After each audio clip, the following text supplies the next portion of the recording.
Okay, next step will be to dismantle this Amal monoblock carburetor. It's similar to the one I've got on my Triumph actually. This is a 389/1. Got my spanners ready and I'm just making a mental note of the throttle stop. It's about 3.5 turns out or down, and the air screw, the air mixture screw, it's about 1.5, which is the good idle setting anyway. So it's set for about a standard setting, so that'll be helpful when I start putting this back together again. So we'll completely dismantle this, we'll put it in the ultrasonic cleaner, make sure that all the airways and fuel ways are cleaned out thoroughly, reassemble it and then put it back on the bike. Nope. Okay, so we will have to put that in the ultrasonic cleaner and see if it will loosen up once it's warm.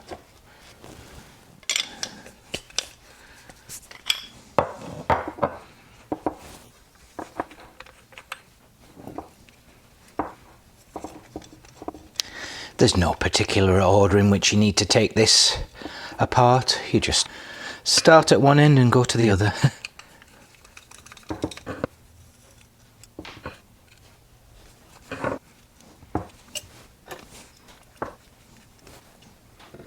I'll come back to that jet.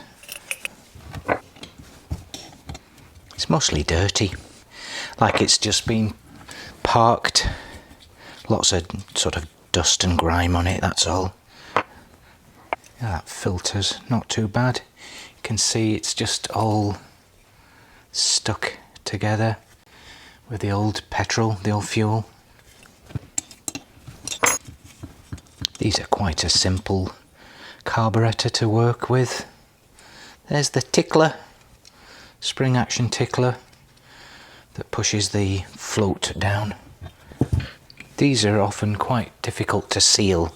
I know my Triumph, when I had the first carburetor version, I had to use some gasket cement, it was so old. Imagine putting a float bowl together that's got a seal like that on the side instead of underneath. It's a bit like the British engines, right, having them split vertically into two halves rather than horizontally, which changed everything. Oh, well, that's nice and clean inside. Great.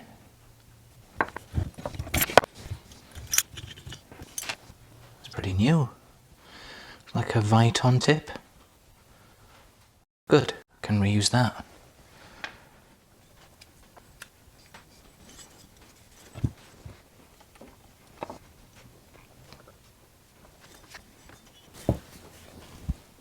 Here's a carburetor on the bench. It's just come out of the ultrasonic cleaner. Everything looks really good. As usual, I've cleaned out all the jets thoroughly with compressed air at the end of it. The main jet block came out really well, actually just pulled that out of the carburetor.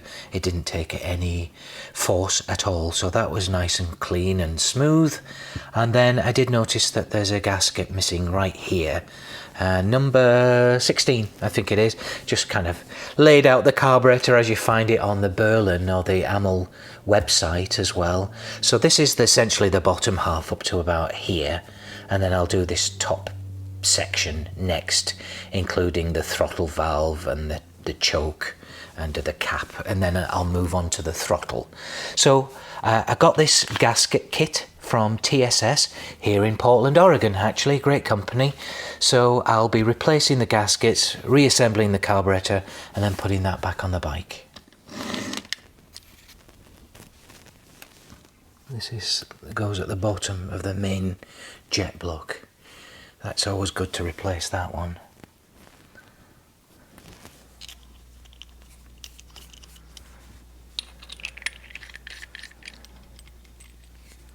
I'm going to put the throttle stop in first so that it comes into the carburetor, and then when I put the main jet block in, it will slide down this slot and hold it in place as I tighten it up from below.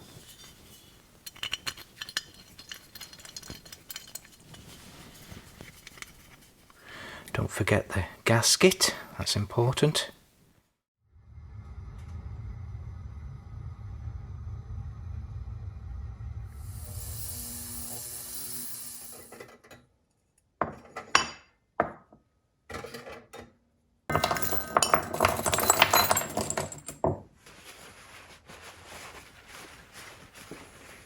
This is the second batch that's come out of the ultrasonic cleaner, and everything looks really nice. Various assortment of parts. I had previously disassembled some of the horn. It was flopping around on the frame and found that the washers have completely gone, so I'll order new ones of those. But took the opportunity to put some of the hardware in the ultrasonic cleaner. It's come out real nice. These are the tank bolts, for example. They're a little rusty. This is that, I'd call it maybe a saddle clamp, and I believe that's for a solo seat or a saddle for the bike. It's surplus to requirements, so I'm just going to take that off and leave it and put it in a box. It was pretty rusty, so that went in the ultrasonic cleaner. It's working real well. I just give it a little brush with a brass wire brush, and then I've soaked it in oil just to preserve it. I'll put that in the box for Vince. And then here, various assortments. These are for the seat mounts. This I haven't done yet. This is the top end of the carburetor. Going to work on that next. The throttle assembly, that looks really good. The cables are in a bit of a state, so that'll be an upcoming video. So we'll just start reassembling this, especially the carburetor. We can put that on the bike now. This is the rear mudguard. After a little bit of polish, it took some time to get that deposit off there. It's not perfect. Maybe a little bit more at some point will take it off. It looks a lot better than it did. And I've polished the mudguard at the front and at the back, and just put a little bit of polish on here just to clean it up a bit. Again, the frame had sort of some residue from under the seat, so I've got another job to fix that. But it looks a lot better than it did. So now it's time to start refitting the carburetor. It was lovely and clean in that bore. And I'll just fit this loosely for now until we get the cap back on. It's a new gasket and the carburetor looks lovely.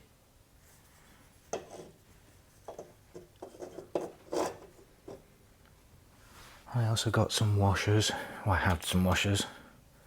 I felt like it needed those, and I cleaned up the hardware a little bit.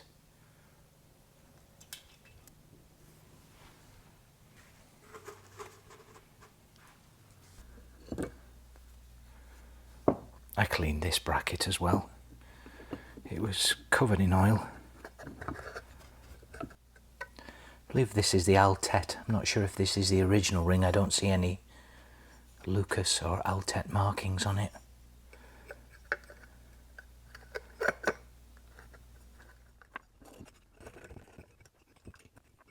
It certainly goes back together a lot freer than it came apart. Every one of these bolts, these dumb nuts, fought me.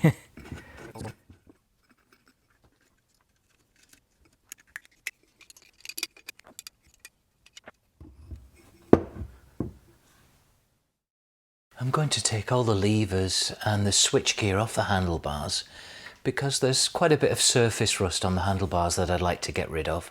Plus the levers are pointing in the wrong direction.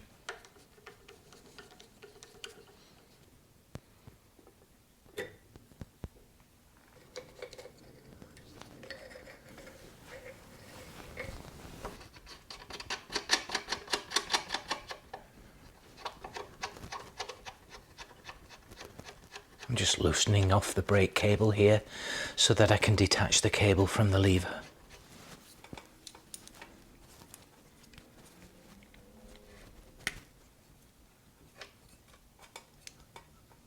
These cables will need lubricating. Well, I'll check them out. That's hitting there.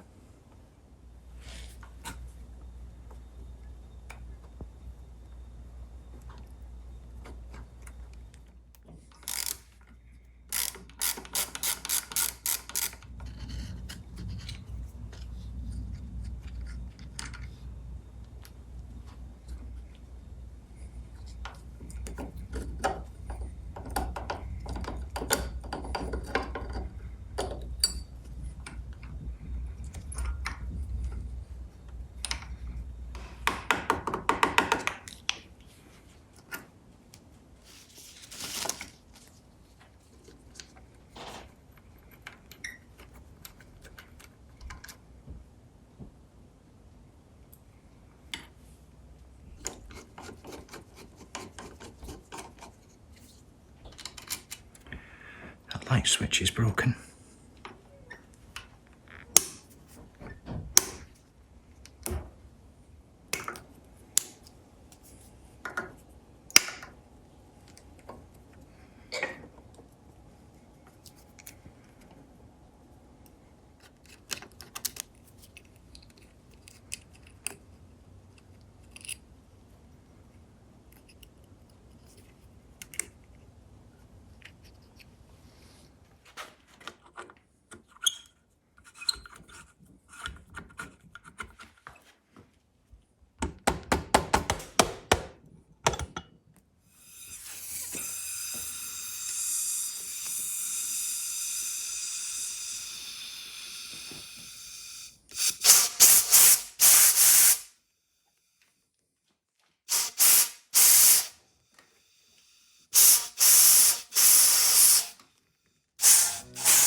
I'll probably need to order a few cables, especially the throttle cable, but I'll just clean it up and lube it for now.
Stretched. There's not enough adjustment left at the handlebar. It's fine now, but it needs a new throttle cable and a choke cable.